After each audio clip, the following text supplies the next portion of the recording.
Good morning. The first thing I do every morning is I take my temperature, and I do this as part of the fertility awareness method, and it just helps me track my cycle, see when I'm ovulating, and see when my period's about to start. So this is a super important part of my day, and it just takes 2 minutes. I do this every day at 5 a.m. and I always wake up at 5 a.m. too, unless it's like a weekend. So I didn't realize how long this actually took, so we're gonna go ahead and speed this up. Okay, I'm gonna be completely honest with you guys. I actually didn't record any of this during the morning. I am recording all of this during nap time because logistically, with the lighting in the house and with the noise it would make with me recording, I was not able to do this in the morning. So it's actually nap time. But this is all completely true to my normal morning routine. I just did it during nap time, so I hope you guys enjoy.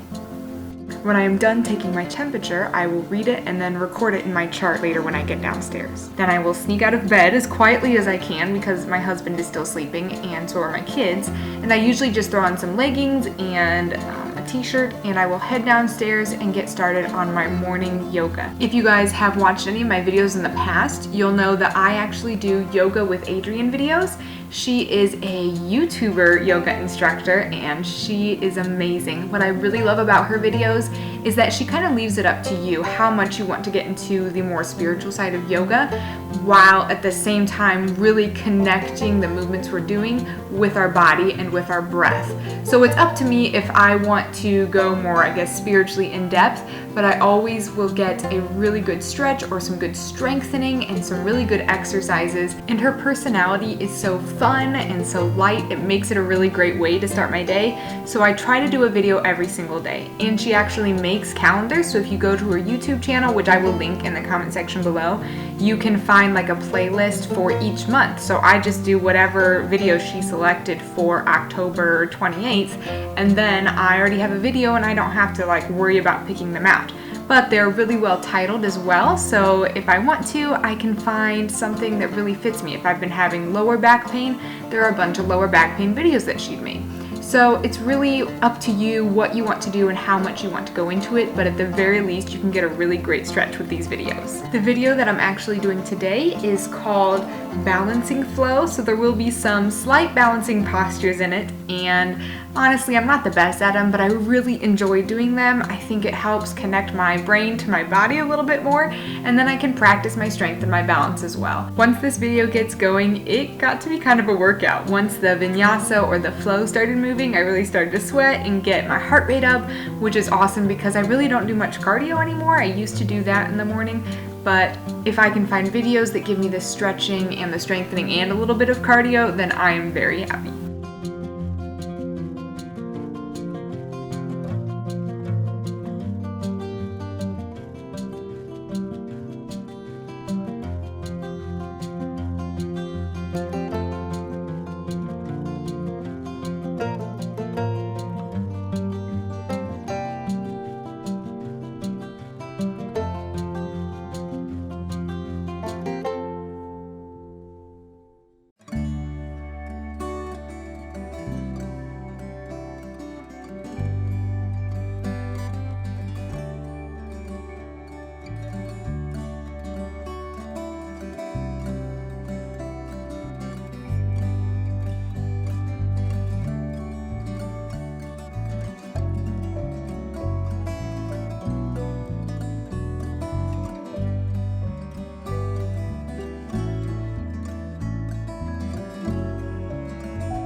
Once I've got my tea brewing, I grab my chest of books and I sit down and I start my daily devotions.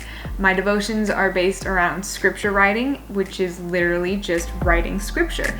And I am currently following a plan that my sister wrote up, and we took a whole year and we're going through Luke and John. So I'm in John now, and we just write a couple verses a day, but I really enjoy doing this because I can really read what I'm writing and dig into it a little bit more, and I discover a whole lot more about scriptures.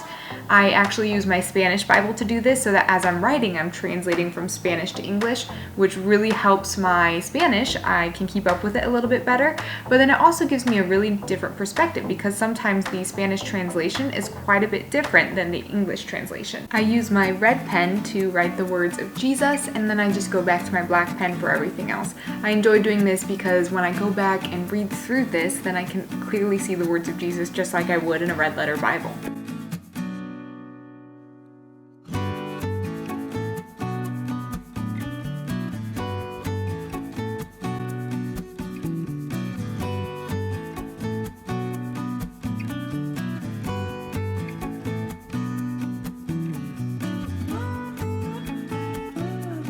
The next thing I do as part of my devotions is super fun, and it's actually reading my journal from 5 years ago. So for about 7 or 8 years, I have been journaling almost every day. And in my journals, I just kind of write about what's going on in life, what I did, what I'm feeling, some prayers, some thanks I give to God. Pretty much, I just treat these journals like you would any other journal. But what is so cool is that since I've been doing it long enough, every day I can read my journal entry from 5 years ago, and I can see what was important to me then, what I did, what I wished I had done, what I wanted to do. I can see what I thought was cool or what really annoyed me. And when I got to the point where Aaron started appearing in those journals, it was so much fun sharing with him what I thought of him, what we did that day, what I was praying about for him. And one day to be able to share these journals with my daughters is going to be amazing. So I just pretty much journal every day. Like I said, I write what I did that day. I share prayers and fears and thankfulness, and then I wrap it up and go on my way. So it really doesn't take that long to do my devotions. Some days it's longer, some days I've skipped days, and then I have to catch up on my Bible writing and on my journaling, but really it's a really quick thing. And then if I have time before the kiddos are up and around, I will sneak upstairs and brush my teeth and wash my face and get ready. Sometimes that doesn't happen until after breakfast when they're playing calmly, but today, since they were napping, I was able to do it right away. And sometimes I'll get to do that, and sometimes I won't. The face wash I'm using, I just picked up from Walmart. I was looking for something a little bit more natural. It's called Alba Botanica, I think is how you pronounce it. It does the job. And then you'll see I use this little scrubby that's probably for dishes, but it works. I think it kind of cleans my pores a little bit better, and I just fold it in half and scrub away.